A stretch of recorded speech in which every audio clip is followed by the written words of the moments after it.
Hey, and we're live. Hey, Rule the Galaxy fans. It is Joe and Joey that way. And chapter 132 of Rule the Galaxy.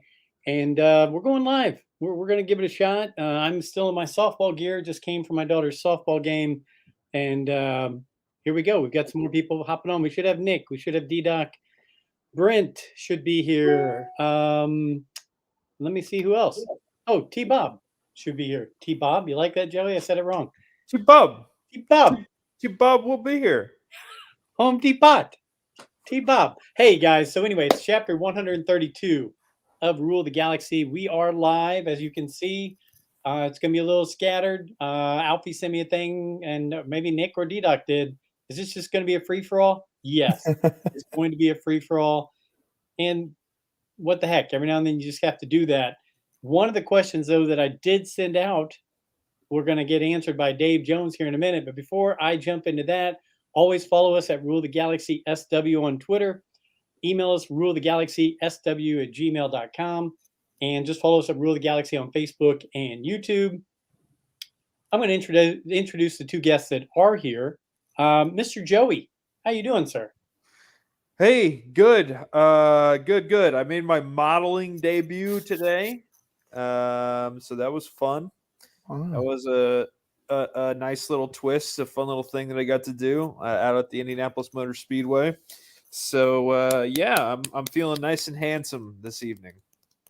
That's awesome. Now, if I'm not mistaken, you just did a kind of live show with James Hinchcliffe of Yeah, we had an event an event to raise money for autism awareness, and this academy that's in Indiana that helps children and teenagers who have autism and gives them the resources and allows them to do good things. So yeah, me and Hinch and a few other people were out there. It was a good crowd and a fun time on Sunday. So yeah. Good. And if I'm not mistaken as well, you just came out with a line of clothing. I did, yes. A line of logo with obvious shirts. The company in Chicago, Joe and Devin, doing a great job. Love those guys. They set me up. So obviousshirts.com. Now, and actually, they just opened up their own brick and mortar right down the street from Wrigley Field. So if you're heading up there, the old friendly confines, the federal landmark, you can stop in Obvious Shirts. Great gear, soft, relatable, funny. And it's available now there on obviousshirts.com, so you can go check it out. You got it. And next on the list, Mr. Nick Shesky. How you doing, Nick? Hey, I'm doing great, Joe. Glad to be on tonight. I was late because I have been consumed by Lego Star Wars and the Skywalker saga. I got it about 20 to 30 minutes before we jumped on, got it finally downloaded, and my God, it's awesome. Is it? I'm telling you, I could spend hours sucked in on this game. I hate myself for being a 28-year-old, like full-grown man that just shelled out close to $50 to buy a Lego Star Wars game. But at the same point, what's my one rule that I've said? If it's a Star Wars IP, I'm going to buy it. Like it's just something about it. I'm going to do it. And I totally get it. I was a naysayer, but I get it. Okay. It's awesome. Well, I'm nothing but great things on Twitter. Everybody seems to be loving it. Yeah. The graphics, well, I'm sure we'll talk about it, are stupid. Like they're really good. Like I logged on and I started playing it and I was like, wow, this was worth it. I was glad. And I was less frustrated with it than I was with Squadrons, like because Squadrons was so freaking hard to play that this is awesome. I'm all about it. Hey, that's good. Positive things with Star Wars. I like to hear it. So I'm glad you're enjoying it. Alfie can't be with us here tonight. He just let me know he's got to be work at 1:30 in the morning. So his shift got moved around, and so he's out of whack on sleeping. But he also got it today, and I think he had it for the what's the style he got it for? The Switch. The Switch. There we go. Yeah. So he's interested to see how that compares to other consoles and things like that. But that voice you just heard, Mr. D-Doc from Philly. How you doing, brother? I'm doing good. Yeah, I actually. It's funny hearing Nick talk about buying the game because after I dropped my kids off at school today, I stopped back at my house and started the download on it, just so that I can play it tonight when we're done this stream. So yeah, I've seen clips of that game, and man, it looks awesome. So I'm excited for it. Well, good. Again, like I said, anything positive with Star Wars, I want to hear about it. If people are liking it and they're not fighting about it and everything else, that's a good thing for the Star Wars community. Speaking of good things, last week, I think it was Yak Face on Twitter posted out something like, "Hey, everybody, if you missed out on the Rex Walmart exclusives, they're available on the app. Go check it out." I went in, hopped in, boom, grabbed one for me, grabbed one for Joey. So that was good. I know that Alfie grabbed one. So did any of you, D-Doc, Nick, did you guys grab a Captain Rex? I did not. No? I like my marriage, so I decided for the safety of myself, I'll buy a Star Wars video game, I guess. I finally got it. Thanks to my dad. Yeah. The quest is over. That's what It dads has do. been one that it's a journey I've been on since probably before the pandemic. And it has finally come to a close. And it's even the Bad Batch Captain Rex with the cloak and all. The worn Captain Rex. Gotta love it. Very excited. Already downstairs in the basement, right next to Ahsoka Tano and Captain Thrawn. Not Captain. I don't know. Thrawn, Grand Admiral Thrawn, excuse me. Getting them mixed up. But it is there, and I'm pumped. So we just did get our first comment. It's just the letter R. So I don't know who it is, so I apologize. So letter R, thank you for writing in. Just throwing out everything to really make this even more of a free-for-all. I feel like Kylo should have been shirtless more. Thoughts? Wow. Okay. I was fine with his amount of shirtlessness in the sequel trilogy. Did any of you guys need more shirtless Kylo? I got plenty of it, honestly. That was enough for me, what I saw. But I'm not dissing him though. I mean, you got to show off the guns, and it was hidden under that cloak, but I got enough. Yeah, no, I mean, he's a well put together gentleman. I mean, I wish I was that big and strong and muscular, but I guess if I was an actor, I'd probably concentrate on that a little bit more. So I think go ahead, Nick. No. You first. You were talking. No, I think the entire last duel between him and Rey and Rise of Skywalker, the water was coming down. You need to take his shirt off. It was a little chilly. The nips would have been just rock hard. You could have cut through the Death Star with those bad boys. I say go for it. Yeah. At that point, the shirt was more of a hindrance than yes. it was like, yeah, I'm with you, Joe. You know what's funny? When I first saw that movie, it was like it was shocking a little bit because he was so beefy. Like it wasn't like he was like, and which I appreciate. It wasn't like he was like ripped beyond all measure, right? And to be honest with you, when I first watched Force Awakens, I'd never seen Adam Driver really in anything else. The more stuff that I've watched him in, the more I'm like, you know what? You can do whatever the heck you want to do. I think you're a really good actor. And if you go, I'm doing the scene shirtless, then by God, do the scene shirtless. I'm okay with it. Okay. You're right. It was a little dad bod, It was. Come on, representation. Am I right? Like I just want to see that in the Star Wars universe. When I take off my shirt and look in the mirror, I'm feeling I'm seeing a little beef. I'm seeing a little bit of that black robe wrapped around my waist. That's it. And I'm with you. You're right, because in these recent ones now, you see him on like GQ and stuff, and he just is absolutely chiseled like a Greek god. But in The Last Jedi, it was kind of like, hey, I'm just like you guys. Body conscience, if you will. Real quick, we got another question coming in from Urso Scene 13. We'll get right to that. But first, one of the things I put out there to everybody before we went live was, why do you love Star Wars? And Dave Jones, the Dave M. Jones on Twitter, we've had him on as a guest on the show. He said, I love Star Wars because of the mythology, the hero's journey, the universal battle of good and evil. I love that it has some heroes you can strive to be. The idea that you can become a hero like Luke, Obi-Wan, or Anakin is certainly something I've always felt. Now with Rey, Finn, and Poe, the next generation, they can have their own heroes. I hope it's something that continues to be generational so my grandchildren can ask me what it was like when I first saw Luke on screen. And I think it sums up a lot of it right there, right? I mean, family, mythology, hero's journey, something to strive for, and a goal and aspiration. I know Luke was my guy, and then Obi-Wan has now come neck and neck with Luke as my two favorites. And those are people that I look at and I think of them as just wholesome individuals that are flawed, but wholesome individuals who try to be their best all the time, try to do their best, and look out for other people. They're always thinking of others and putting others first. So, Dave, I really like that. You guys have any comments off his stuff, or your thoughts on the Star Wars mythology and why you love Star Wars?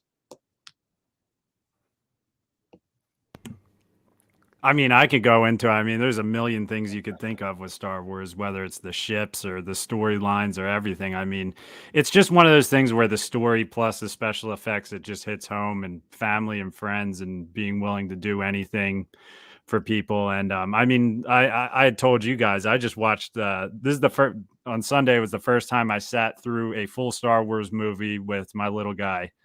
He's like a little over 5 years old, which maybe it was a little too early for Force Awakens, but I'm taking your advice, Joe, what you said you did with Joey. You just threw him right into it, which I'm going to do with him. But yeah, it was just something special about sitting there and watching Star Wars with him and seeing his reactions to it and stuff, and seeing a kid experience the magic of it for the first time. It's just pretty awesome. There's just something special about it. It's hard to describe, honestly, sometimes. Agreed. Yeah, I would. Nick?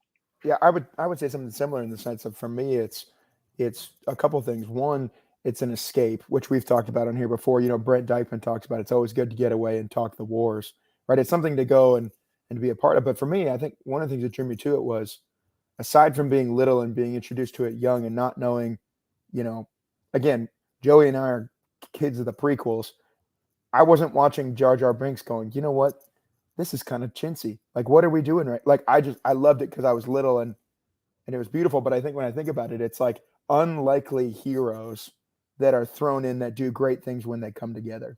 And so for me, that's a compelling story, whether it's, you know, Luke, Leia, Han, whether that's young Anakin being plucked from obscurity and then the tension of rising into greatness, whether that's, you know, Poe, Rey, Finn, which I wish we could have seen more of. But for me, I think it's these unlikely heroes that get brought together that do awesome stuff. And being a Jedi is pretty freaking cool. You know what, Yeah, Nick? dude. No, I mean, to me, it always has been and always will just be family, you know? Just because that's what I grew up with. Not only my dad showing it to me, but then with how much my dad loved it, but then my uncle Tony and then my cousin Alex and Rick and now all you guys, and we still shared this collective thing for my entire life. And you just keep growing into these other people, and it's simultaneously happening while you know, when I was a little kid, it was just my dad and my uncle Tony.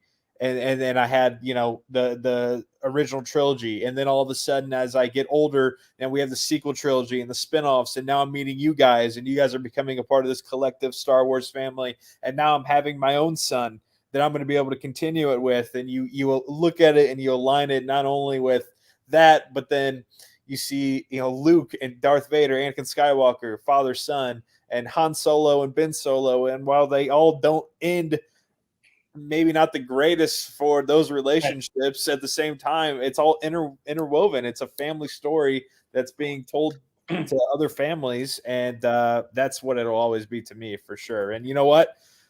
As long as I can remember, I had the wars on in front of me, and I've turned out seemingly okay. So, you know, D-Doc, I say go for it. Yeah. And I expect, as long as my wife doesn't completely just, you know, throw me out back and make me sleep out there, that with my little guy, yeah, at least the animated series, I'll be turning on for him at a very young age, you know? Yep. I love And it. honestly, one of the best lines to hit, he was going to bed that night, and I was like, how did you enjoy Star Wars? And he was like, I really liked it. And he was like, I just didn't like what happened to Han Solo. And it's funny because he hasn't even watched really, he knows who Han Solo is from figures and pictures and stuff like that, but we haven't watched the original trilogy yet, which is where I wanted to start him, but I thought I could draw him in with the new ones and some of that stuff. And I was like, well, maybe he's all right. And he goes, he fell off the bridge and the planet turned into a sun. And I'm just like, all right, he's not all right. You're right. You're not wrong. I was like shocked when he said that. I'm like, you're right. I'm just so pumped that not only am I going to be a grandpa, obviously with Joey having a son, but see you guys as well. I mean, Alfie's got a little one who's 2 or 3 now, 3. You guys having little ones. It's awesome for me because as I get older, I can watch all these new kids get involved and see it from their perspective and their angle. So I'm really excited for that. I don't think it's ever going to go away. So Disney might change it, make it a little different, but Star Wars should always be Star Wars, I hope. So Urso Scene 13, favorite movie and why? I always say Empire Strikes Back, but I think it changes. I mean, Empire Strikes Back I think is hard to beat because it was that movie that was like, there's no way it can be better than that first movie. And it was. And it made it even better. But you know what? Sometimes the Phantom Menace ranks right up there. And I know it's silly, but being and taking Joey at 6 years old and watching it really meant a lot to me. And then sometimes The Force Awakens jumps way up high. I don't think it'll ever pass those other ones, but going with the group, like we started going with a group with Tony, with Vinny, with Joey, with my wife, with Vinny's wife, and it just became more and more of this. We're taking a group of us to the theater and spending all this time together. I think the memories that go along with them play a big role in them. I mean, is The Empire Strikes Back probably the best movie? Probably, but those other ones, the memories that go along with them mean a lot. So I'll pass it around the room to you guys. I mean, mine's pretty honestly just it was funny because setting up my shelves last night, it kind of hit me where Rogue One is one of my favorite Star Wars movies. And I mean, I know that can't exist without the original trilogy, but there's just some about that movie where I just love the cast of it. I think I have every Lego set they came out with for that movie because I just think it hit at a right time for me where I was like, we're seeing original trilogy style directing, ships, costumes, storyline, but it's all new characters, and they give you that beginning and end, and it's sad, it's action packed, it's just an amazing movie. And for some reason, Rogue One is like you said, they bounce around obviously, but Rogue One, man, it's really up there for me. It's a good one. Underrated. Nick or Joey? Yeah, I was going to say. We just keep the same order. Okay. Yeah. I was going to say, D-Doc, actually with you, the one that I go to more often than not these days is Rogue One.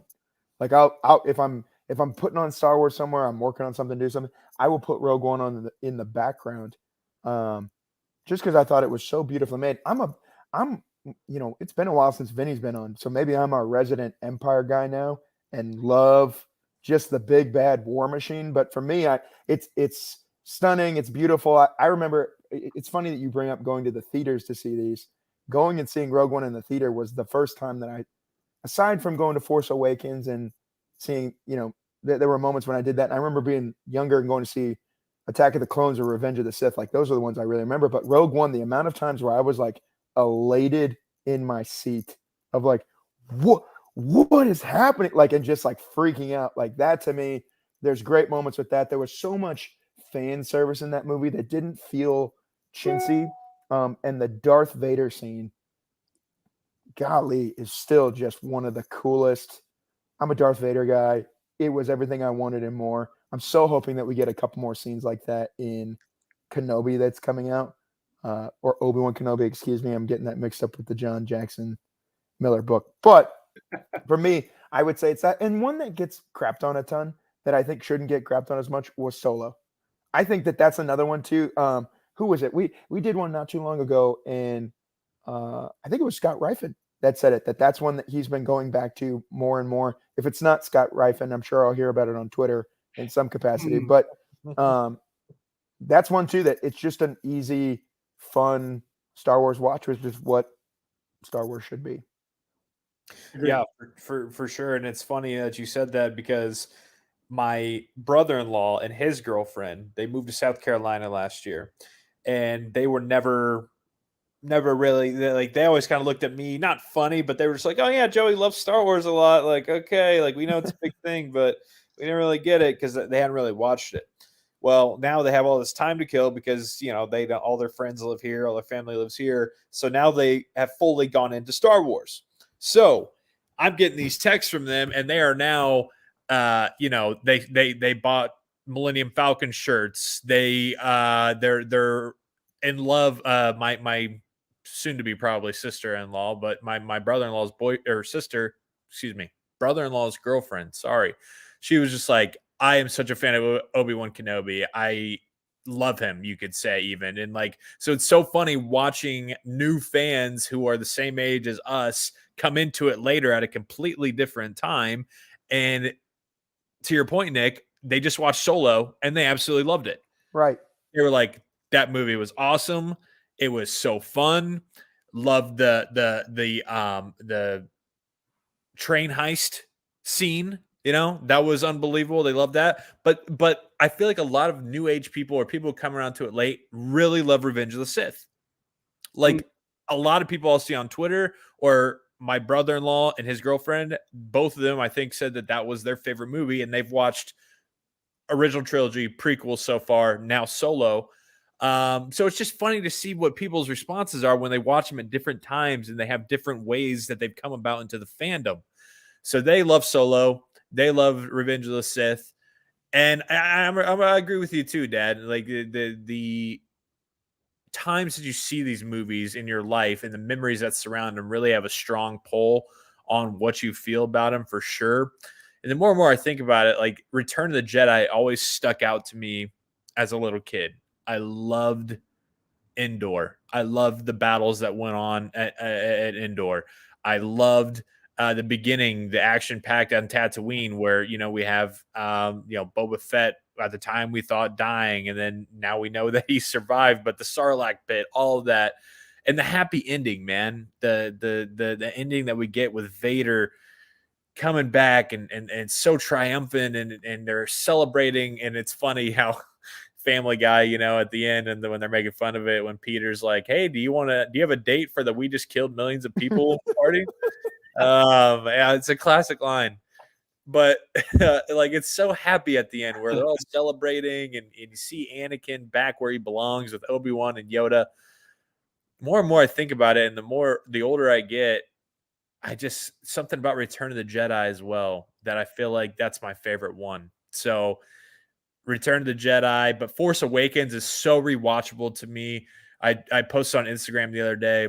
That was the first Star Wars of my adulthood, where it was like, holy cow, this is what a hype machine feels like for a film. This is, and I could really remember it and take it all in. And it was a Christmas release date instead of, my mom says Solo's the worst. Here we go. You want to have somebody with opinions? Ask my mom.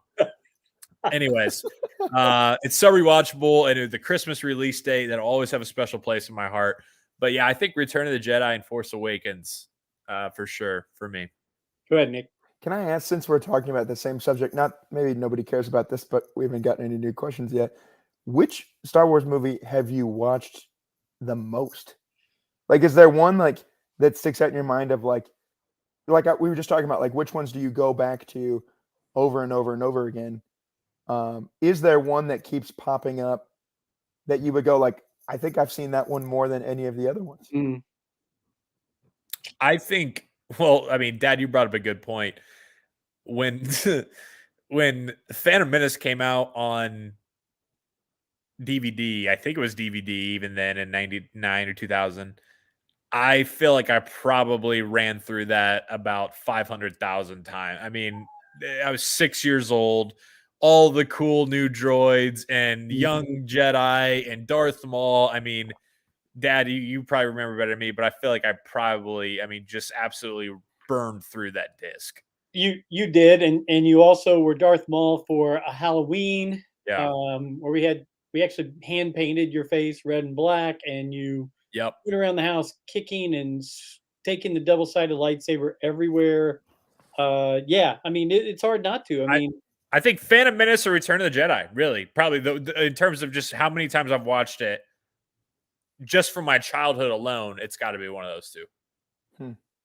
I would probably say Jedi, believe it or not, even though Empire is my favorite. And obviously, I was 6 when A New Hope came out. Something about every time the Jedi's on, or it just seems the easiest to watch. And maybe it's because it does have the happy ending. I don't know. Maybe it feels good to watch it and feel good about the original 3 and all that kind of stuff. So, D-Doc, what about you? I'd probably say Empire because I'm looking at I have my old VHSs sitting here from when I was a kid. So cool. mhm. And yeah, I just remember me and my brother, and I think I would drive him nuts with it, but we would watch Hoth, and I would just be like, rewind it. I want to watch it again. I would stop after Hoth was done. I would rewind it and watch the whole battle again just because I thought it was so cool. Like, I don't know. There was just something about that snow battle and the AT-ATs. Like I just thought they were the coolest thing when I was a kid. There's Nick, Gosh, you how asked much did that make you just like that totally changed snowy weather and like snow days? Yeah. I mean, you just wanted to be out there in the Battle of Hoth so freaking bad, man. Agreed. I mean, every time you're shoveling snow, there's always someone who makes a Hoth joke. It's like Hoth out here right now. Like it's automatic. Hoth, it should have been called Cold. Come on, how many of us man. didn't get behind a snow pile and come up like Chewie and look Yeah. around and hitting us? Yeah. That was awesome. There's this Or part, did the Luke like you act like you saw Obi-Wan, you know? That everybody did that. like you're dying in the snow Man. somewhere, and there's this part in Parks and Rec where Patton Oswalt does his like projected screenplay for what it should be, where he's like, pan from the twin sons of Tatooine to, Yeah, like, yeah. I could do that for Attack of the Clones. I think I've seen that movie so many times. I don't know why that was like, why it was the movie, why it was we had the DVD set, all the whatever. That movie is burned into my subconscious in good ways and in bad ways, like burned in. And it when we made our list a couple show or back when we did it back at the very beginning, that is eking up my list as one of my favorite Star Wars movies of all time. Nick, I'll tell you why, because we are the same age. A few reasons why that movie is up there, despite how Twitter would react to it and people who are probably 8 to 10 years older than us would make fun of it. Is as a 9 and 10-year-old kid, one, you see all these Jedi that are coming about. You have what more could you want? That's all you've ever wanted is just all these Jedi going at it, lightsabers everywhere. Holy cow, because all we've ever known is old Obi-Wan, young Obi-Wan, Qui-Gon, and Darth Maul at that time. Bam. Get all those. 2, you get Yoda in a lightsaber duel. Holy cow, freaking Yoda with the lightsaber. This is incredible. And 3, Padme is just a bad and that is the first time where you start getting little feelings in the belly and other regions as a 10-year-old little kid. You throw all those 3 things together, that's an unforgettable movie. That's it, man. Oh, That's God. it. And I'll add a 4th one on for you: the Coruscant chase scene, where they're jumping out of jumping out of ships and flying and doing all that kind of stuff. That was it. Actually got I'll add a 5th one for you. Jango freaking Fett. Pretty sweet, man. You can say what you want about Attack of the Clones, but it brings the A game on a lot of stuff. Wooden dialogue, push it to the side. It brings its A game. The Obi-Wan being a spy or a whatever detective, the love interest, because Padme is a very attractive young lady, right? I mean, it's hard not to watch Natalie Portman in that movie. Just so many good things. The Battle of Geonosis. Here's the little part of Attack of the Clones that stands out to me.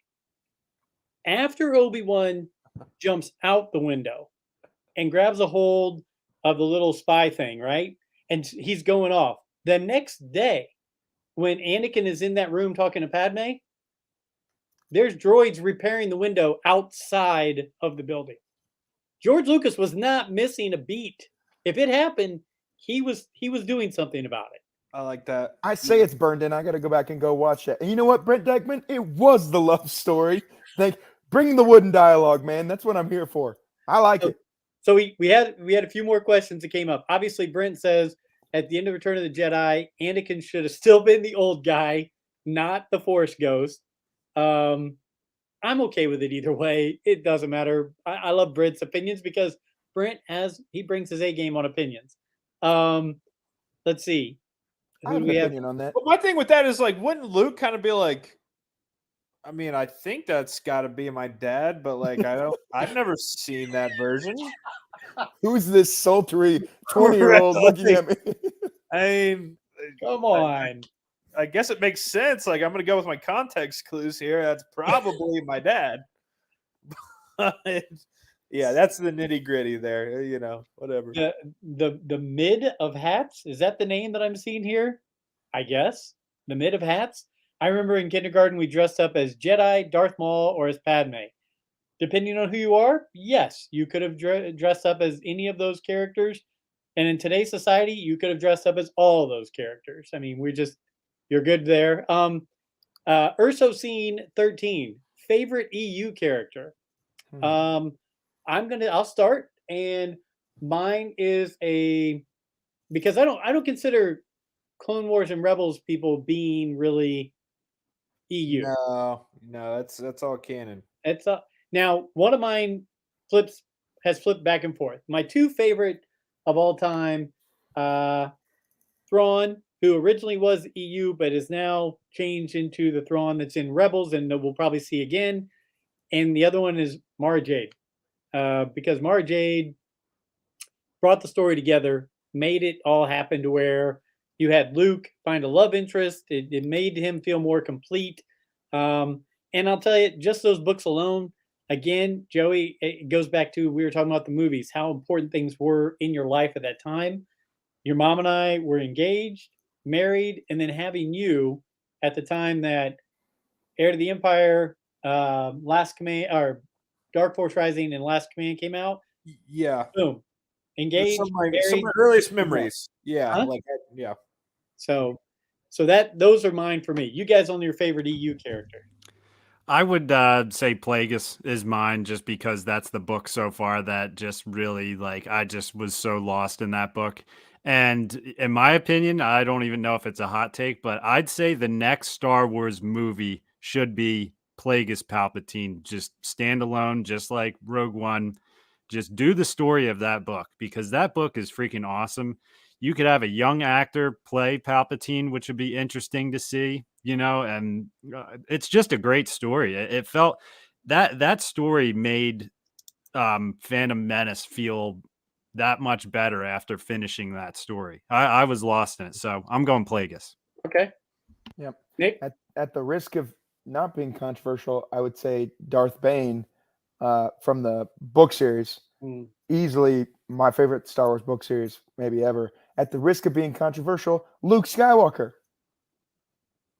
Luke Skywalker? Yeah, from the EU. The EU Luke Skywalker. After Return of the Jedi. Yeah, EU that's what I'm talking about. Yeah. Love it. Not this old, dejected, lightsaber tossing, green milk squeezing guy. No, I'm not about that. Okay. Joey, how about you, EU?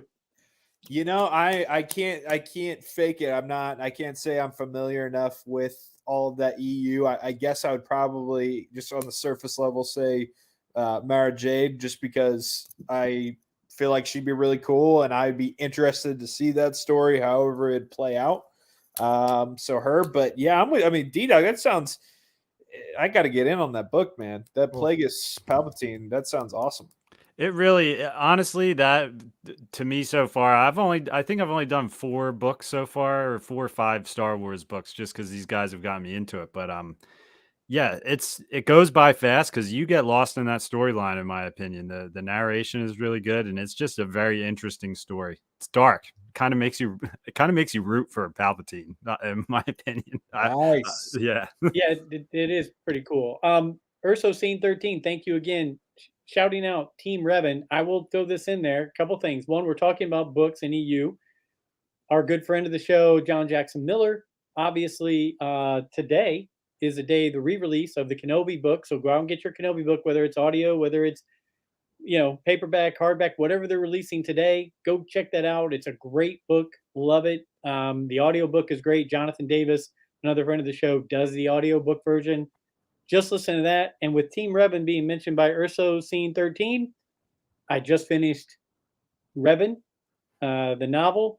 Man, really, really good. I mean, it makes you that dark Revan and the light Revan that you see on the 6-inch character, you see why they're so popular. I mean, it's very cool. So he ranks right up there with Bane as being a really cool character. So just 2 cents. Go ahead, D-Doc. So one of the negative aspects of doing a live show is my wife was watching in the beginning of it, and she heard me say that I stopped home to download the Lego Star Wars game after I dropped the kids off for school. I had a text message. On my phone that said, "Did you really go home to download the Lego Star Wars game before you went to work?" I Just hope said, your "Yep." response was, "Damn straight I did," and I downloaded it fast. It was quick. You just had to go on, turn it on. I didn't want the kids to be late, so I took care of my responsibilities and then took care of a small responsibility after that. So, yeah. That's all you can do. Only, yeah, Put the do what kids you can do. first, then you're good. I'm learning. This is good. Um, It's here. T-Bob, or as I occasionally say, T-Bob, is going to be on with us here in a little bit. Supposedly, he was finishing up as Joey was doing some modeling today. T-Bob is he's doing some modeling, doing a photo shoot this evening himself. So I'm thinking he was mentioning on Twitter he needed something to show off more thighs. So I'm kind of wondering what the photo shoot's going to be. But I think it was the latest for Tiny Hands and Feet monthly is what he was doing. oh, I hope he's not watching right now. I hope he is. That's funny. You I can don't care tell who him he is. that, fellas. It's been a pleasure. I got to dip out early. I got a pregnant wife upstairs that's calling for me, and you know how that is, all of you guys. So take care. Always enjoy talking the wars with you, and finish up strong here on the show. We will do so. Thanks, Joey. All right, Joey. Later, guys. Hey, you knuckleheads who are here, Urso Scene 13 also has already played the Lego Star Wars with their son tonight. So that's awesome. I just never, with all my love for Star Wars, I've never played the games of any kind. I just don't really, it just never something I've gotten into. Plus, I have no game systems. So it'd be You know what's- difficult. You know what's a great substitute to that? You should just go watch the cutscenes on YouTube for all these games. Okay, It'll tell you the whole story of the game without having to actually play a lick of there it. we go. There It's we kind go. of like watching a movie. That's when Vinny used to come over and play. He and Joey and like my brother Tony would play whatever they were playing, and Battlefront or the Fallen Order. I just sit back and just watch from a distance. So, and then like you said, it was like a movie, so I was good with it. I actually saw a great tweet from someone today too, where they had come out with the prequels to the original trilogy game. I forget what year it was, and I know I played it, but they tweeted like, "I can't wait for a generation of kids, 10 or 15 years from now, who say this game is the reason they fell in love with Star Wars, because the original Lego game is the reason a lot of kids did fall in love with it originally." So it's definitely pretty cool to think of that, that maybe they're not watching the movies, but they play this game and they're like, damn, this story is pretty cool, to start watching the movies. So Yeah. Yeah, I think everybody has a different entry point. We've talked about it, and sometimes it's the games, sometimes it's movies, sometimes animated, sometimes it's the novels. So I'm okay with everybody having different entry point. Tom Line, TC, Tommy Line. Tommy's out in California tonight, so he's checking us out from California. He can't have us turned up really loud because I'm guessing he's around a lot of people. So Tom, thanks for joining in. I will say, Tom and Joey, myself, and Alfie went to the Great Ohio Toy Show last week, and I know D-Doc did a great job putting our video up. But Tom was a lot of fun to have with us on the ride, and he actually drove us out there. So thanks to him. I've been using the Wisdom Wash Yoda soap that he gave me. It's fantastic. It's very calming and soothing. So thumbs up to the company that makes the Wisdom Wash Yoda soap. But Tom's a great guy, and I would love that he's always bringing comments on Twitter and following us and listening in. So thanks for doing that. You guys mind if I throw just some different bullet points out there and we'll just hammer them? Bring it. Okay. So Kenobi was originally May 25th, but I think we were all excited about it. It made sense, right? 45 years earlier, first time we saw Kenobi, moved to the 27th. And I'm hearing, part of it is they wanted the people at Celebration to see that before everybody else saw it, right? So Celebration is May 26th through the 29th. I'm guessing Steven Stanton even mentioned something. There's going to be a screening of Kenobi there. I would assume that means they're, that they're going to play it like on Thursday, so then we can all see it on Friday. My 2 cents. What do you guys think? I'm torn, Joe, because I think my only fear in that is then like we already live in the day and age where like you can't get on anything unless you're gonna like watch it and stay up till 3 a.m. Like nothing's sacred. Like I was trying to remember what the last one that came out was. Was it? I don't think it was Bad Batch. It was something that came out that literally it was spoilers like the second it happened, and I was like, I unfollowed so many accounts just from it. At the same point, I actually love that they're gonna do. Will they keep it on Friday now? Like No, now that just the opening day will be on Friday, then they're going to Wednesdays after that. And I don't like that. I would rather have it be on a Friday because I got crap going on during the week. So like by the time I get around to watching it, I'm not gonna watch it on a Wednesday night. You know what I'm saying? Like I got stuff going on, man.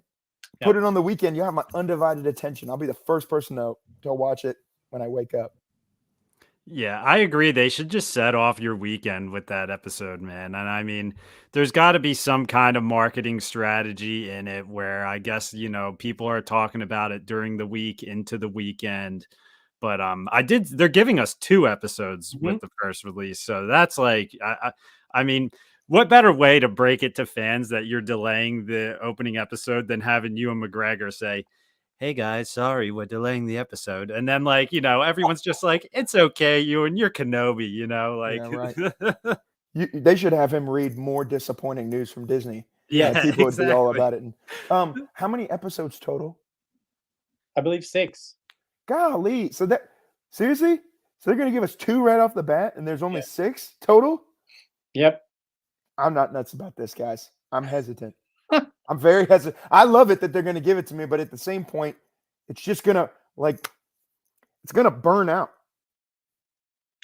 It's going to go quick. I've been waiting for years for this and we're going to go like that. I couldn't help but to think how well the first 2 episodes of Book of Boba Fett blended together, and how I know we even said on this podcast, maybe it would have even been better if they just released those first 2 episodes together. Because the first one, they gave us that chunk and it really, you kind of started to know what was going on, but it felt like the first 2 were 1 episode, and maybe they heard the fans saying that. I don't know. That definitely crossed my mind with what they're doing with this. I don't know. We'll see. Now, if I get on and and I see the timestamp says like 32 minutes for one of them, then we're gonna have then I'll have a real problem with it. Like if it's like, and I say that D-Doc, you brought it up with Boba. When I saw the first episode was like 30 minutes flat, I was like, wait a minute, what? And then the second one was like 48-50, and it gave you enough time to like get into it. You're like, now this is. Yep. I feel like it's paying off.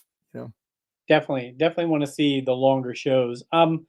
We talked about it a little bit earlier, but I read an article this week. It was really cool. It was like the prequels were good. They're like, I know people rip, but the prequels were good. And I just wrote down a couple quick things that like stand way up there in the hierarchy of Star Wars.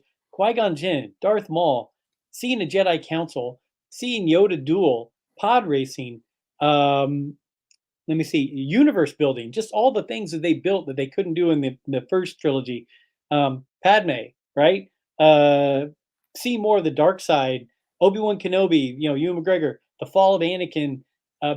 All these things happen in those 3 movies, And I get it that it's not perfect, and I should be the one complaining, right? Because I grew up with the original trilogy. It should be me going, "Get off my lawn." But looking at all that stuff, I think, how much do I love that stuff now that people just destroyed and ripped on? So I know we talked about it some, but if there's other things you guys want to hit on that, the prequels are good.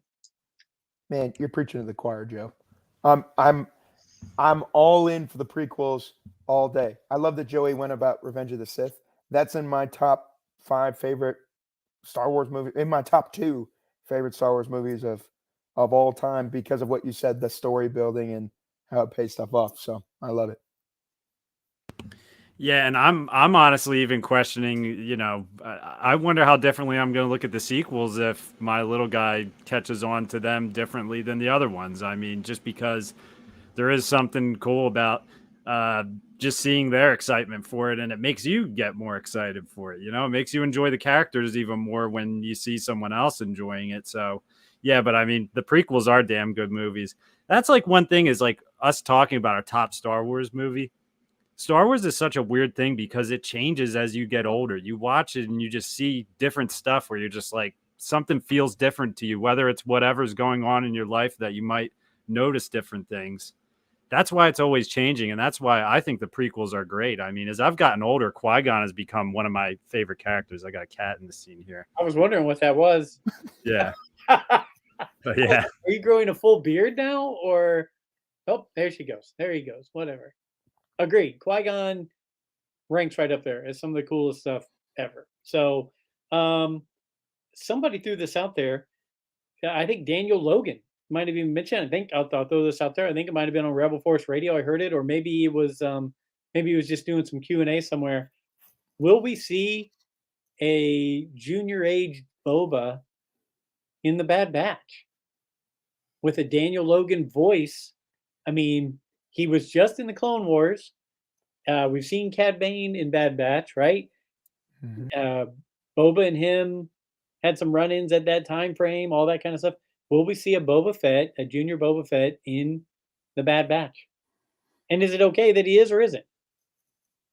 Man, you would think you would have to at some point, right? Like they're running in the underground bounty hunter scene. They're collecting all these, little side missions and quests, if you will. And I would actually really like to see that, especially if you could see him with, like, I feel like True or False in Clone Wars, we didn't see him with any like Jango Fett armor on, right? Did we see him with that? No. By the end, he was still helmetless, I believe. By the end of because he had some adventures with his little crew and all that kind of stuff. Yeah, If like if I'm you could see wrong, him in give some. us a shout out on the chat here, but I don't remember seeing him in full Mando uniform or anything during the Clone Wars animated series. That would be cool. Like if you could see him donning that in the Bad Batch in an animated version somehow, even if it was like they did like a 2 or 3 episode arc where he comes in and plays for a little while and then takes out. That would be really cool. Yeah. No, I like that. That's a good storyline. Look at this, D-Doc. Got a shout out from Connor Brennan. Shout out to Dave Doc. Thank you, Connor. Thank you very much. Speaking of that, D-Doc, I'm going to tell you a little story about the Great Ohio Toy Show, which I completely forgot to put in the video. We're in this show. We're walking around, and a gentleman came up to me, and he had a mask on. And so I don't have the best of hearing anyway. My wife will tell you. She's right down the hall. She knows. I can't hear half the time. We're having a talk. He says, "Hey, I love the show." I thought he was talking to Joey because everybody knows Joey. Barely anybody knows who I am. But Joey was wearing a Rule of the Galaxy sweatshirt. So we started talking, and he was like, "Oh, yeah, I'm a listener, blah, blah." And I couldn't hear him very well, but I saw his shirt. And his shirt said Watto's Junkyard or something like that. And that stuck in my head. So I got a picture with him. I was like, cool. You know what? I'm gonna give him a shout out. Gave a shout out to Watto's Junkyard. It wasn't Watto's Junkyard. It was Damon One Kenobi, who is awesome because he made T-Bob the LSU Mandalorian helmet. Yep. And so he and I were talking, and when he was talking to me, he said, "Is Dave the plumber? Is Dave Plummer here?" Or Dave the plumber, and I was like, "I don't know a Dave Plummer," and because I'm thinking Dave Plummer, like Jake Plummer, right? And I'm like, I don't. He goes, he's on your show, and I go, oh, I said, I don't call him Dave. I call him D-Doc. Yeah. And so I apologize because I'm sitting there going, I should probably know who's on my show. But it was just very funny. So Damon, one, shout out to you because you're awesome and the stuff you make is absolutely awesome. And if I ever had money, I'd get one of those Mandalorian helmets done up in Steelers colors. But that's for another time. Maybe when I hit the lottery. But it was just funny because he said Dave Doc, Connor did, and then Connor also reps the sweatshirt everywhere. Thank you, Connor, because we love seeing those out there, and everybody who's been buying them. I know Willie Harms has told me how much he loves his stuff and how easy it was to deal with Laura, who does all of our printing and everything like that. So thank you guys for that. So And I'll say for Damon too. I mean, his TikTok page is awesome. So Damon Kenobi or Damon One Kenobi, check him out on TikTok. Check him out on Twitter. Yep. He has awesome 3D printing stuff. He's actually just printed Kenobi's binoculars from the show already. Like we've talked about this 3D printing, man. It's like we talk about how much we want these figures. He's got the binoculars from like the trailer already. Like, that's the thing about 3D printing. I know he had some struggles with his printer, but he got it back going. Great page to follow. And the helmet he made for T-Bob was sick. That's how I started following him. Me too. I was like, this is awesome. So yeah. Real quick, I had a thought the other day. We've already brought up Qui-Gon a few times, but I don't know how the afterlife works for Jedi, and I know there's spirits, and I know there's communication and all that stuff, but do you think it's possible that if we do see Qui-Gon or hear his spirit talking to Kenobi in this new series, as much as we're saying Obi-Wan's kind of a broken man right now, do you think that Qui-Gon is sitting there kind of as a broken spirit, watching not only the person he said to train fall to the dark side and destroy all that stuff, but also seeing Obi-Wan, who was his original Padawan, just distraught and lonely and just depressed? I mean, what do you think? Are we going to see something like that? Is it going to be a broken spirit of Qui-Gon Jinn, or is he going to be, hey, upbeat, motivational, get Obi-Wan out there to do his job? What are you guys' thoughts on that? That's kind of mind-blowing to hear, actually. Like, I never even thought of that, but I'm honestly just picturing him still guiding Obi-Wan the same way he did in Phantom Menace. Honestly, I'm just picturing him saying, you can't lose hope and stuff like that. But damn, that's a crazy one to think of. To think that his Force Ghost has been watching what happened with Anakin and all the things that took place after he was gone. That's pretty wild to think of, actually. Yeah. I'm wondering, it's funny you say that because my original thought would have been, no, he's Qui-Gon. He's very mellow. You remember in episode 3 episode 2, I told you I could recount it forever. Yeah. And Anakin murders all those Tuskens and you hear the voice of Qui-Gon going, Anakin, no, kind of doing that. I could very much see that. The only thing that I think I could see is, now that I'm thinking through all the Force Ghost interactions, when Luke kind of has it out with Obi-Wan in Return of the Jedi, where he's like, you didn't tell me the truth. And he's like, well, I did, but from a certain point of view, they have this kind of moment. I could see that in a Kenobi form. So I could see Qui-Gon doubling down and going, no, Anakin is the chosen one. And I could see Kenobi being like, no, he's not. What are you talking about? You saw it all happen, and for some reason he's going, no, just trust it. Right. I could see that happening, but that's interesting, Joe. I didn't think about that. What do you think? I think the scene, this came after I read that article about the prequels, and it just popped into my head because all the time, it's exactly like D-Doc. I thought, oh, he's going to be that motivational guy and try to keep Obi-Wan following a path. But from the time in Attack of the Clones, when you hear that, Anakin, no, and he's yelling at him, and to think that he's had to watch all that. I mean, he was one of the Jedi who started this, being able to communicate back with the living, and he's had to watch all that and see, his heart was so into bringing Anakin in and training him. Is he going to sit there and say, Obi-Wan, this isn't on you, this is on me?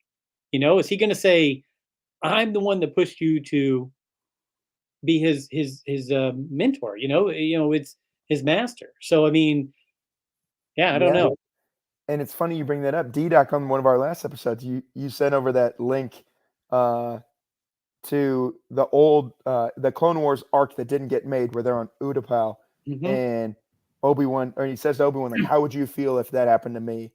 And he goes, "Well, that's not going to happen." I would love to see something like that in regards to Qui-Gon now having to wrestle with, hey, this hermit of an old man was my apprentice that came up and all the.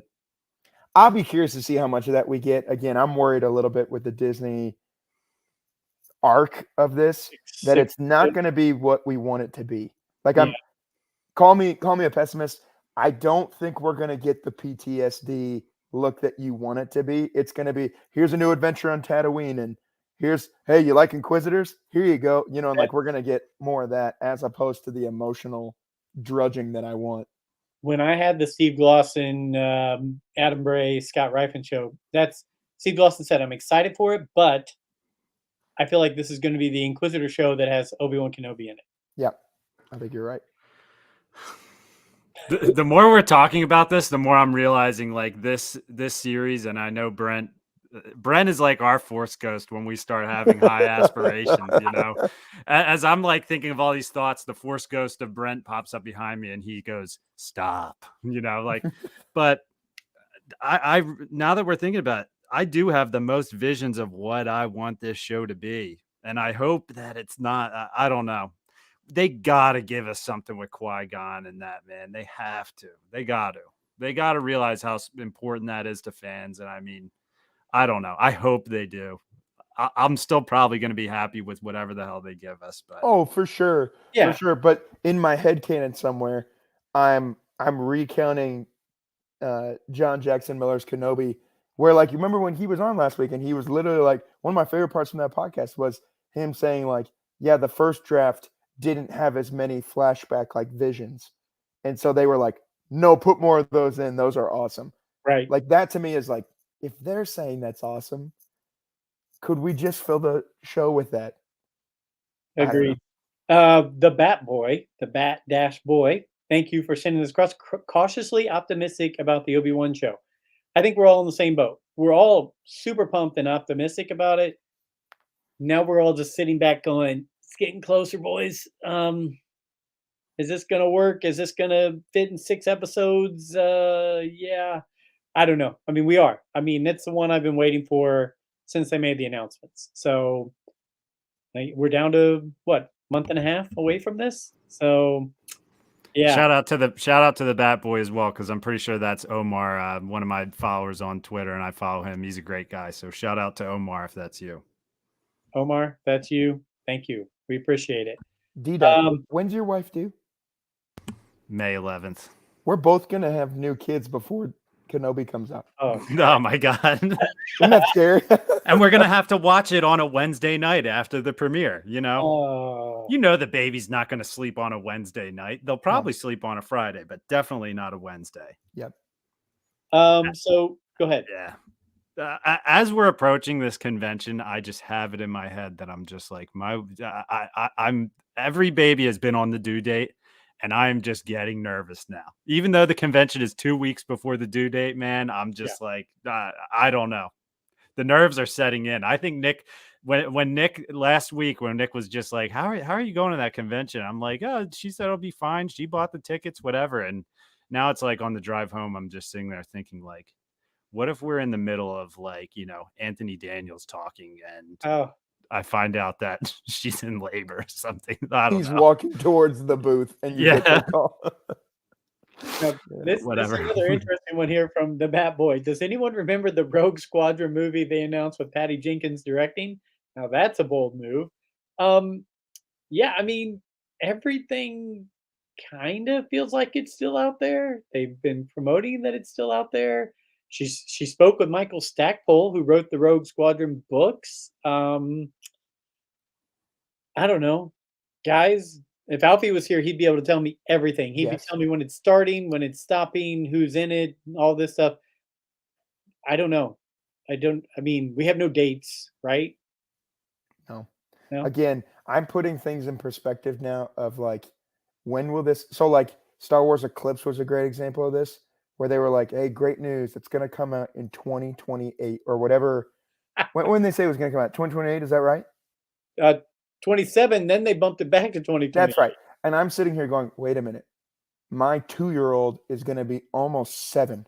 Like by the time that, you know how many things are going to change in my life between now and then? I can't get hype about something that's that far away. Or are you kidding me right now? I'll Like, have that's how I feel about this. I'll have multiple grandkids by that time. So I mean, Yeah, come on. come on. Yeah, right when I saw that, I just grabbed that and tucked it away. I'm just like, goodbye, And it's funny, Nick. I think of I think once you have kids, you think of everything as to where your kids are going to be at that time. You're just like, oh my God, my kid's going to be 8 years old at that time. My life is Yeah. going to be totally different. Yeah, that's crazy. My kid will be downloading that on my Xbox. Like I at that point, like I won't have to buy it. That little joker will be in my Yep. Xbox Live account downloading that. He'll have the passwords memorized. He'll That's know the man. card that it's on, everything. Pardon me. Sorry. Let's see here. I had a few more things. Okay, we talked about the Captain Rex showing up, which are awesome. Hold on, I'll grab one. Try not to knock down anything else. So there we go. Oh wow, that's cool. So he's in the. How do I turn? There we go. I'm opposite. Yeah. So he's got it's really nice. It's 6-inch. It's Alfie said if he would have been on tonight, he was going to open his live on the show, and then he's not here. So Well, he could have done it, or his daughter could have jumped on and done it yes, for him. And his showed up in the mail today, so I know that. Couple other things. Mando season 3 has finished filming. Good. Can I ask so a question on that? So they're doing the Kenobi launch on Wednesdays. It's only going to be now 5 weeks because they're going to do 2 in the first one. Yep. What's coming after Kenobi? Is there anything slated right now? I don't know. I mean, it's got to be Bad Batch next, correct? Like that's the only April Fool's joke that I freaking fell for. Oh my gosh, me too. Me too. That graphic looked legit, and I'm like, oh sweet. It was the only time it left my mind. It got me. I fell for that one, and I'm a Clemson football fan, and their own account posted that Dabo was going to retire at the end of the 2022 or 22-23 season. And I about had a brain aneurysm. I was like, I freaking hate this holiday. It's a joy robber, and it robbed my joy. Yeah, I can't stand it. So let's see here. Mando season 3. Oh, weird thing, kind of off Star Wars, but still Star Wars. Apple TV has announced Harrison Ford and Jason Segel are coming out with a comedy on Apple TV that's going to be like 10 episodes. Harrison Ford is playing psychiatrist. So is Jason Segel. In all the years, this is his first TV role. Yeah, everything else he's done is movies. And then I think he was a stand-in or a back character in like some old shows in the 60s or 70s. But he's doing a TV series at the ripe old age of whatever he is right now. 80 almost. And yeah, doing a TV show on Apple. What the heck are we going to expect out of that? He's playing a psychiatrist. Is Jason Segel the guy from How I Met Your Mother? Is that? Yes. That's the guy? Okay. When you said it, at first I thought Steven Seagal. I don't know what that. I was like, you mean the guy from the movie where he's. No. Now I'm picturing The Steven. Yeah, I'm picturing the two of them being psychiatrists together. That would be an awesome and blowing shit up and killing people. Yeah. No. Gosh, Steven. That's what I thought you. That's what I thought you said. Not Steven Seagal, Jason Seagal. No, I haven't seen that. I got to go look that up. You know, I saw a clip of Harrison Ford the other day, and it was from one of the movies that Sacha Baron Cohen made. It wasn't Borat, but it was one of the other ones. And he was saying, we're going to go meet the Harrison Ford. And you know how he does his pranks live and everything. And he runs up to Harrison Ford. He's like, Harrison Ford. And Harrison Ford, no hesitation, turns to him and goes, F off, and just keeps walking. And it was just so funny, man. I'll have to send you guys that clip. He's walking, hand in his pockets, looks at him, F off, keeps walking. Like he's a funny guy. I think that'll be a funny show. The two of them together will be good. I'm interested. I mean, I love Harrison Ford. I think I've seen everything he's ever done, and there's some great movies of his that aren't Star Wars and that aren't. Hey, there we go. Bad Boy was on it. Harrison Ford is 79 years old. I guessed 80. Wow. 79 years old. And thank you, Jason Jeff. Segel's funny too. He I is. really like him. He's much funnier than Steven Seagal. You know what role of his that? Yeah, he is. Yeah. The role I liked of his was Forgetting Sarah Marshall. Is that the Oh one? yeah, Oh, Where he has the vampire opera Yeah. puppet he thing. does his Muppet show. Yep. Oh, that right there, I was like, "What are we doing?" He kept eating those big bowls of cereal, but I love that. He's character. also really good when he fights Lou Ferrigno in I Love You, Man. Oh my gosh, Yeah. Very funny. That's a funny one too. I forgot about that because Yeah. it was in. Paul Rudd was the real estate agent, right? That's it. He was Yep. selling Lou Ferrigno's house. Yep. One other thought too, just as like a shout out to Harrison Ford and Lucasfilm, is when I had just gone to Disney, they had the Indiana Jones show, and oh, we got Brennan here. You know the Indiana Jones show at Hollywood Studios. Yes. Yeah. I remember that was there. I'm pretty sure when I was 5 years old, which was 25 years ago. And we went there, and that still just sells out every show. That is how interested people still are in that story. And I mean, the guy who plays him looks like Harrison Ford, and I don't know. It's pretty cool to think about how legendary that is, because I'm like, this will probably always be here, just because it just that type of character, that type of story, it just never gets old. Brent, you were just down in Orlando. Is the Harrison or is the Indiana Jones thing still up at Hollywood Studios? So we went last year during COVID, and they were using it as a COVID mask break area.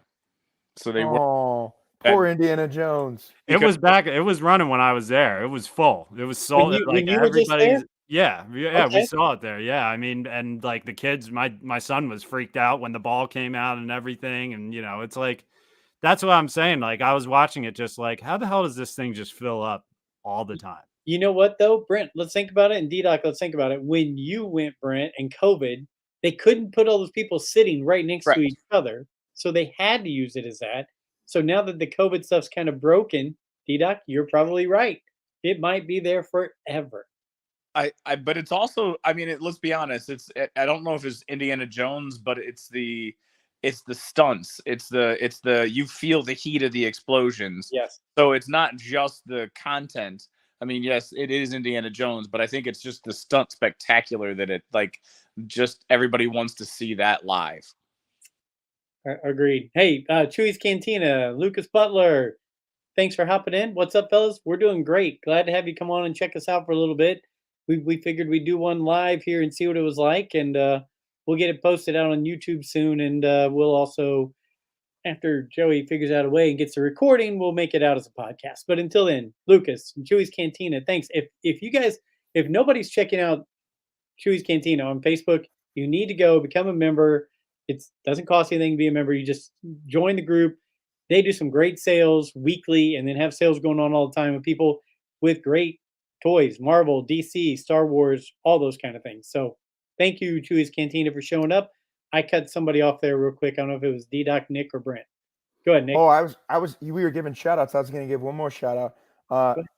Sam Caldwell at Chopper Base is watching us tonight as well too. He's been on once or twice before. He's checking out. He just sent me a screenshot of my goofy face smiling on the podcast. So thank you for that, Sam. Sam's Well- expecting a baby too. Are you kidding me? Yeah, come on, man. Baby's all over the place. He's got a baby coming in June. Oh my gosh. Man. June's our birthday month here at the Molinaro House. We got a lot of them going on. So, hey, Brent, I know you hopped in and heard us a little bit talking. Any topics that want to stand out to you that you want to throw in there? You noticed on the shows you haven't been on recently, you've been brought up. We brought up the question every time. We wanted to make you Yeah. still be a part I of it. heard the lightsaber question that would D-Doc tried to do it justice. with John Jackson Miller, or right, John Jackson Miller. Yeah. Yeah. No, Oh, I so hope that's Sam. That I am so cool. it is Sam. His kid. That's Yeah, awesome. Sam, my birthday's June 9th, so get it on June 9th. We'll be good. I'll make sure your kid gets a gift. Anything else going on with you, Brent? Any Star Wars Legion updates besides when you take it down to ICCC and pull the board out and have everybody going? I mean, obviously, you probably have already talked about that, but obviously, the 29th of April is something that I'm kind of looking forward to. There's a whole bunch of Legion news that I can go into detail on, but I've talked about it. I just got in. I'm actually watching a podcast on my television right now it's a virtual game. It's called Table Simulator, but there's not on there. We actually can play Legion computer. So these who do a podcast, they're based together. Nick, are you losing him, or is it just me? It's like just speaking Klingon. Yeah. Am I being heard, or You were breaking up pretty bad. You were like every other word, which I thought was me, but it was you. so? Press pause on your No, podcast that you're streaming. Brent. The impact. Hey, there you go. Yeah, He's gonna refresh. yeah. I really wanted to hear about your Yeah, game. I'm thing just turning here. that off. Yeah, so okay, I don't like my internet might go in and out. I apologize. But what I was getting at was there's a guy, they're doing a 40-person like internet simulator where you can play Star Wars Legion on the computer. And they were putting it together out of these 40 people. Some people from Australia, some people are from I think they said there was a guy from Romania that was in this league, but they do a podcast and they got 40 people. So I just joined that. So I just figured out found out who was in my pod and who I'm going to play against, type of thing. So they're doing it online, not. Yeah. So there's a thing called Tabletop Simulator. Like you could play like Othello against somebody if you wanted to. You could play like chess, a regular chess game, but it's a complete mod. So it's the actual figures and the actual game. People have made maps and it's the same game. You're playing against somebody else, but it's all just completely remote through the computer.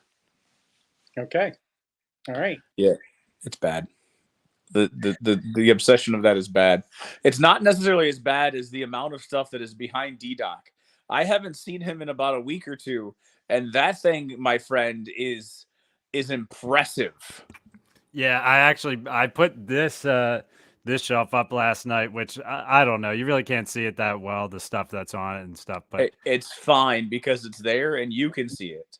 That's right. I gotta say though, the mall Lego is what brings it together, man. That thing is it is one of the best things I've built. I mean, it was a bit tedious because it was just all those mini pegs. That thing was thousands of pieces, but damn, it looks freaking awesome. I mean, you look at it up close, you can't even tell what it is, and then you back away, and it's really incredible the way they designed that. But I have ships sitting next to me that I can't fit on these shelves. I've got like the TIE Striker here. I don't know what that's all dusty. I got to clean that off. Millennium Falcon Destroyer. I don't know. Well, hey, I gotta figure it out. Brent brought up ICCC. Okay, Tommy Lane, what kind of swag do you guys have for ICCC? We're putting that together now, Tommy. What will you be selling? Looks like shirts and hats right now. We'll have stickers, shirts, hats, stickers. Where's your booth? Where's your booth set up? They haven't told us yet. What's your booth number? We don't know yet. Who can get the most selfies with cosplay people at the show? I'm going to put money on me because I will go around and make sure I get pictures with every character that I possibly can. But I will accept the challenge from any of you on that. Will we be doing a live show from ICCC or Instagram or Facebook or anything like that live feed? Probably. I would say that's a good thing. And we'll have some Star Wars Legion going on at the booth. And a lot of info still coming in. Is there any cosplayer that you want to see? Is there like anybody that you're looking forward to in cosplay? Yes. I'm gonna say Captain Rex. I want to get my picture with Captain Rex. Okay. I heard some story about some con. I don't know where it was or who said it, but they said that there's this muscle bound guy. So he was big. He was wearing a muscle suit, and he called himself Ben Swolo. I like And that. so he had like the Kylo Ren mask on, and he called himself Ben Swolo. And that's the type of stuff that I want to see, is who can go like who takes a Oh, yeah. spin on the actual character. That, and then there's this I've been watching on YouTube. She is fantastic. Her like Camus cosplay or something like that is the name of it. You know, D-Doc, you know what I'm talking about? I don't, but I might. If I looked her up, I'd probably be following her. I love cosplays. Oh, dude, she has done like it's all about how she puts together her cosplay things, and she does like she did one for like the Raid game that you see promoted on social media. Like she does some awesome looking cosplay types things. I think I sent out a video of her making the Mandalorian rifle and she has an Iden Versio that she put together. She does some cool cosplays. I doubt she would be at ICC Con, but I kind of want to see the realistic ones, but then I also want to see somebody take a spin on it like the Ben Swolo. Hmm. I think you're going to see a lot of that. I think you're going to see some offshoot versions of main things. I'm going to leave those pictures up to you, but I want you to get all those. So be prepared. It's gonna be really good cosplayers, and me with my Mandalorian helmet just walking around. Just wow, you guys really dressed up really cool. When else am I gonna get to wear it? I'm bringing it with. There you go. There's something wrong with that. Looking like a noob. Chewy's Cantina says we are going to love the ICCC. Lucas, you should go. You should bring the Chewy's Cantina people and meet us up there. It'll be fun. Alfie sent me a ton of pictures of things that I don't think you guys want to see, and they're not bad. I'm just going to forewarn you. They're not the kind of pictures that we can't talk about. They're pictures of Star Wars. They're his toys collection. Well, no, he sent me other ones away from you guys that are here we go.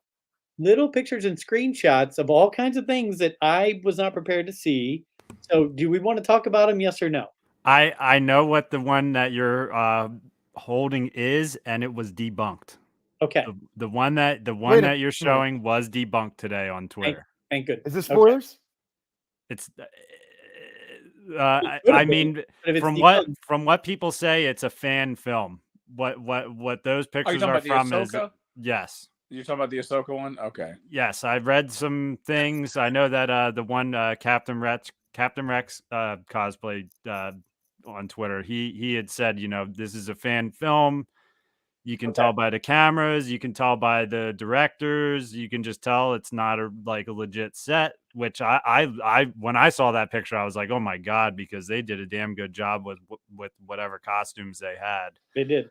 But yeah, I apparently it's fan fiction. Okay. Well, I don't think they're even to the point of filming that season yet. Like, to our knowledge. No idea. So right, to our knowledge, and that is the case. But like, I don't know, like people, anyways. So We're Alfie, pretty smart, D-Doc. Alfie also sends Misty Rosas, confirms she is in The Mandalorian season 3. She was Quill, and she was the Frog Lady. So the person who played those two is going to be in some costume for Mandalorian season 3. Unless it's a flashback to one of those two, I'm guessing it's going to be a new character. The Obi-Wan Kenobi new comic series in Marvel, they said there's a chance they could jump back into the time when Obi-Wan and Satine were stranded with each other away from Qui-Gon. So I know two people are going to be happy about that. Well, yes. And so Joseph Molinaro, yep, and Duchess of Dark Saber Light. Those two are going to just eat that comic series up. Yeah, that'd be cool. But yeah, you guys did see Anna Graves. So just throwing out there, Anna, if you listen or hear, you're welcome anytime. We'll set up time to do an interview with you for the Duchess Satine, who played her in the Clone Wars. We will have you on, and she's going to be at the show. And she said she'd try to get us an interview before the ICCC. So we're going to work on that and and try to get that set up. You didn't know that, Brent? No. She said indeed to you, right, Joe, on Twitter? You said, "Hey, we're going to be at ICCC if you want to do an interview, whatever." And she responded, "Yeah." So I saw that on there. I was like, "Wow." Yep. So she said she'll email me and we'll set up a time to do an interview. It's hard to pass up a person who is in the Clone Wars to do an interview. That's pretty cool. So I have a random question because I don't know if this was released on April Fool's Day or not, and I don't know if it was true or not. Did they truly push back the Obi-Wan Kenobi to the Friday? yes, That's legit. That's Yes. legit. Ewan himself came out and said it. Well, I saw that, but it was also released on April Fool's Day, yeah, and we or talked, the day it was right around then. So yeah, we talked about it briefly. I think it's because they want to give the people at Celebration something before everybody else sees it. So I think on Thursday they're going to show it to the people at Celebration. So then on Friday, us regular folk can watch it on Disney Plus. So that's just my 2 cents worth. That's what I think we'll go with. Nick. Hey, since we're talking about Kenobi, I was curious when you talked about the Kenobi comic because my first thought was, if that's out right now, why have I not read it? We need to read that and do that. Sci-Fi Wire just put up a article yesterday about it. It's kind of an exclusive with the writer who's going to be writing this, Christopher Cantwell, who's going to be writing this one. And I figured since we're here, this is worth reading since we were talking about you could go back to Duchess Satine's time. Okay. It says this: unlike the new live action series, which will focus on a very particular time and place in Kenobi's life, Marvel's Obi-Wan has the freedom to span Obi-Wan's entire Jedi career, beginning with his time as a youngling at the Jedi Temple before he met his eventual master Qui-Gon Jinn. Each issue of the comic will cover a different adventure from a different period in Kenobi's life, beginning with issue number 1, tale of an 8-year-old Kenobi launched into an adventure in the Coruscant underworld. He's not yet the Jedi he'll grow to be, but as Cantwell explained, writing Kenobi at any age means focusing on certain aspects of his character that have always been there. This was published yesterday. will he say hello there? Maybe It'll not. be just his voice will be very, very high and squeaky, but yes, he'll say it. Yeah. Well, hello there. Yeah. Chewie's Cantina made the point, popped it up there. Yeah, crazy they made a big deal about it being released on the Star Wars anniversary and then change it. I mean, look, we joke, we tease, we love Star Wars, but sometimes the marketing, you got to look and go, are we doing this then? Are we not? Are we making this decision or are we not? You know, And I mean, they made a big deal about moving everything to Wednesday releases, and now they're going to push it to a Friday release. oh, and by the way, it's on the Friday release when Stranger Things is releasing. Good night. Cool. Why do we But here's have the deal this about thing? that, because everybody's going to spend their time watching Stranger Things, and then the next week they're going to be able to watch Kenobi, and it'll be no problem. Because Stranger Things isn't going to be serial released; it's going to be a dump, and people are going to spend their 14 hours of their life watching Stranger Things. Not me. Yes. Yeah, I agree. I'm here for Kenobi. Check Wow. out Tom Line. What? Tom, what? Is that us, or is that about the people pushing Kenobi back? Because I mean, there's multiple ways you could take that. I think Tom is talking about the change. So yeah. See, now this is why it was smart that they had you and announce it, because I sat there and watched them and said, okay, I'm fine with that. And now that I'm seeing these comments, I'm like, you know what? They're right. I thought it was pretty cool that they were releasing on the anniversary and everything, but What are we gonna do? What can you do? We're 4 guys who don't live in California and don't have a say in what Lucasfilm / Disney is doing. So But they chose the Not right yet. person to make the announcement. yep. because I was you going to said- say it did. they chose the right person to make the announcement because, like Dave, like you said, no one else. I mean, it softens the blow because everybody's excited to see him in it. And if he's the one saying, "Hey guys, don't worry, it's still coming," we're just gonna push it back a couple days. yeah, agreed. Yeah, I mean, he was on that crypto commercial in the Super Bowl, and I'm just like, hey, it's him, you know? He was I'm on like, the Expedia one, and I stopped what I was doing and watched the travel commercial because I was like, "That's Obi-Wan Kenobi. yes. We need to stop. Everybody, shut up right now." Guy holds a lot of power right now. That's for sure. I mean, Yep. across the social media and entertainment world. But at least he didn't slap anybody at an award show yet. So he doesn't have all. Did you have to go there? Yet. I've tried to avoid that conversation for about a week now. I could give about one rat's ass about the entire situation. I just thought it was. You're the one who dropped the nugget. You're the one that's an hour Because it and a doesn't phase 45 him. He minutes doesn't and dropped care. the nugget, and now you're derailing us. I, He doesn't care. I like Hitch. I like that movie. I mean, All right, so enough about that. Like, let's go. Let's talk about toys, and let's talk about, because the video only showed building 1, so I didn't feel like you guys went to building 2, 3, and 4 like you did last time. Oh, we went to all. I was so much chasing either Alfie, Tom, or Joey because I was trying to be a good caregiver to all of them because they were all wanting to buy high dollar items, and I kept going, guys, slow. You have to slow your pace. And so my plan was to film a quick round at every building, but we just once we got in, it was just like we were going. And yeah, and I was being masked this time. I'd be like, "Oh, you like that? That's good. That's good. Yeah, check that price." And then I'd be like, "I'm good. I don't need that." And Mask did the same thing to me last time. Everything he saw, he pointed out, and then he'd back up. So, yeah, I would love to go to that Xenia. Is it Xenia or whatever that toy show, just to see some of the stuff that they have. Just like this ICCC, man. Like, I don't think I'm gonna purchase a thing, but it's gonna be cool to be surrounded by it. yeah. No, Tom. So it's funny. Tom's in California. Tom Lyons in California this week, and I jokingly with me, him, and one of our hosts who we'll get him back out here, Mass. I sent them a text. I was like, "Hey Tom, when you're in California, make sure you look for Star Wars stuff." Joey, haha. Then Mass writes back, "Oh Tom, only 1977 and 1985 for Joe, please." I love Mass.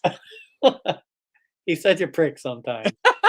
But anyway, look, we've kept you guys way long. We went. T-Bob got stuck at his photo shoot, so he's modeling right now. He's probably getting things waxed because he's a hairy man. So he's probably busy with all that, especially when he's showing thigh in whatever photo shoot he's doing.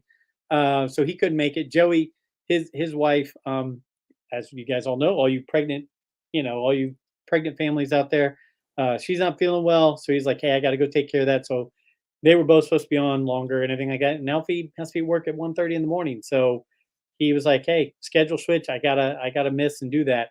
So I appreciate it. And Brent, sorry to get you on here late, and then we're gonna jump. But Nick, we did the free for all, just a little bit of free swinging on everything. Any closing thoughts before we break away here? No, only closing thought that I have is I have recently got into, based on our one from John Jackson Miller last week, I realized I hadn't finished from a certain point of view the Empire version of it, which he has a short story in it, and I'm slowly progressing and working towards it. And those books are just a ton of fun. Like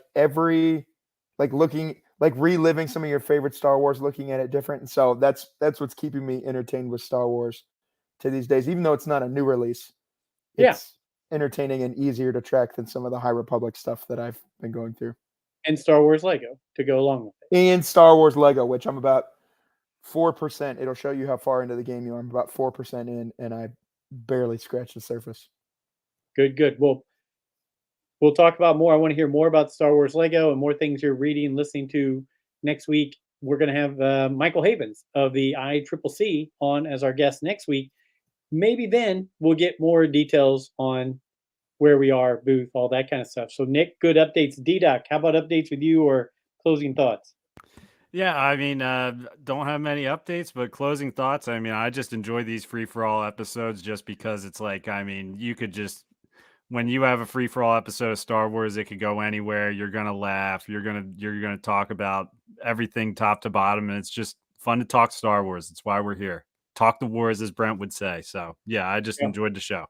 You got it. Brent, how about you? I know we got you in here late, but you were making some good comments early. So, I mean, it's all about the love story, man. The Attack of the Clones. It's all about the love story. I will never forget that statement, Nick. That is Like that's what I thought love. That's what I thought perfect love was. That's what I still think love is, Brent. Um, Every It is. day since you've Nick come into still- my life, I've died a little bit each day. Pants, still- Padme Group Amidala, and happy. all leather. Yeah. shoots it across the table at dinner time with the Force. That's, I mean, Obi-Wan would be very grumpy about this. So I'm also glad to hear that Joseph is reading or listening to the Darth Revan and the Revan book. There's a couple others. I've got them right here written down. I'm ready. There's a couple others from the Old Republic world that some of them are good, some of them are not. But there is one in there. There is he's like a Dash Rendar character. I think it's the second one. It's like Deception or Deceived.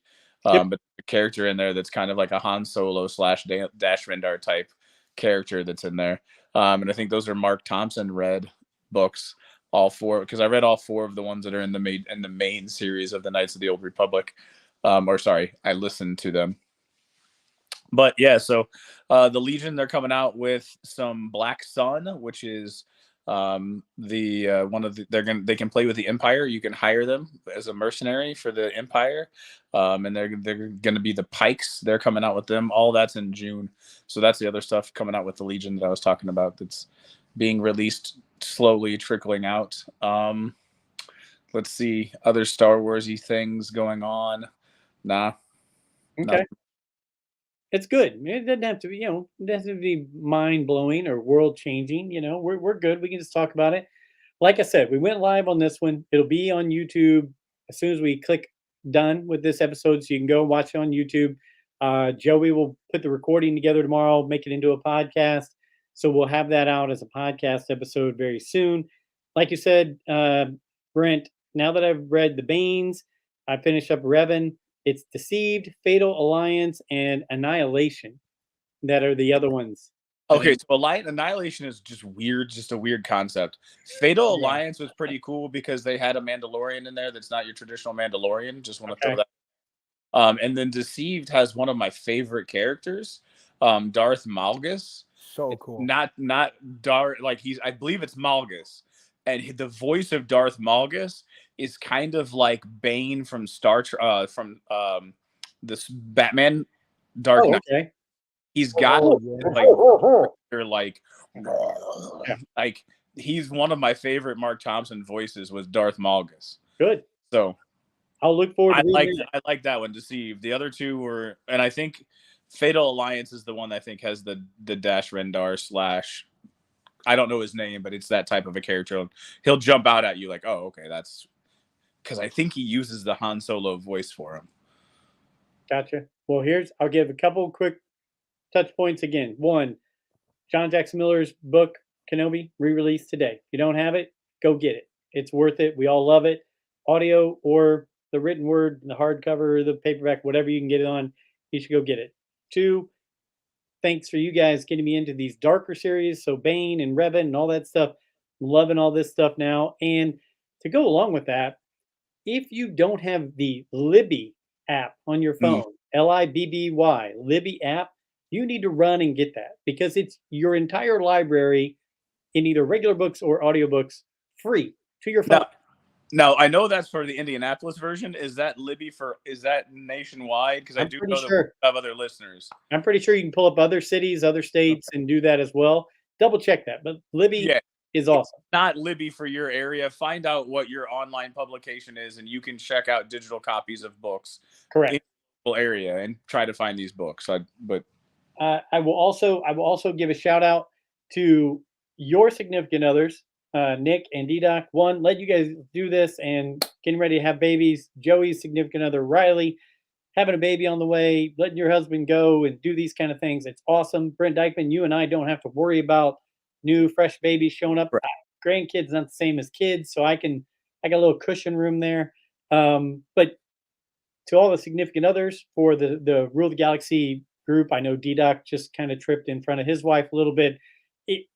Thank you for letting us go together as guys and just have fun with this stuff because we're just being silly and, having fun. It's just a good time to take us away from that real world that we're all surrounded with every day. So to all the listeners and guys and gals who gave us a shot tonight on the live show, thank you. It was chapter 132, Rule the Galaxy. Follow us at Rule the Galaxy SW on Twitter, Rule the Galaxy SW at gmail.com. You can email us just like Dave Jones did tonight with his Why He Loves Star Wars, and YouTube and Facebook, just Rule the Galaxy.